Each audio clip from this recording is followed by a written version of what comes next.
আমরা আজকে মেলায় আবার এসেছি আর পেছনে যে সঞ্জয় আছে যে ভয়ে পুরো জুজু হয়ে বসে আছে, মানে ওর এত ভয় কিসের জন্য আমি বুঝতে পারছি না।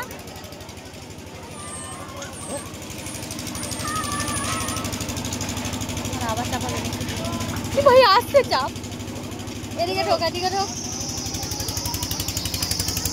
এবার আমার ব্যালেন্সটা তোদের দুজনের হয়ে গেল, কারণ আমি তো মোটা, তোরা তো পাতলা।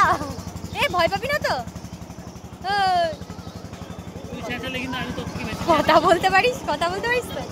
ভয় পাবি না তো?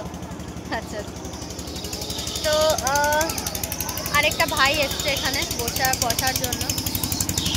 তো আমার তো এটা দুধ ভাত, আমার এগুলো ভয় লাগে না। বাট সঞ্জয়ের মুখটা দেখো, জাস্ট ও ধরে বসে আছে, পুরো ধরে বসে আছে, ওর পুরো একদম হালাত খারাপ হয়ে গেছে।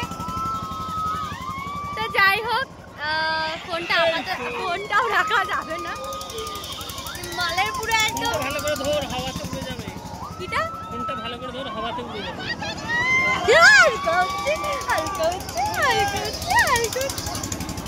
এখনো ভয় লাগে না?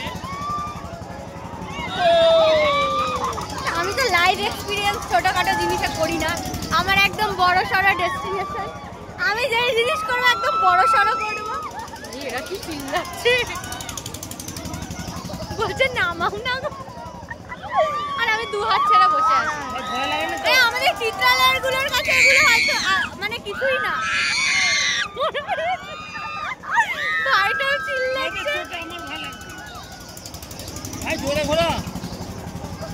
তা আপাতত ফোনটা রাখি, নাহলে যদি পড়ে যায় তাহলে সঞ্জয় আমাকে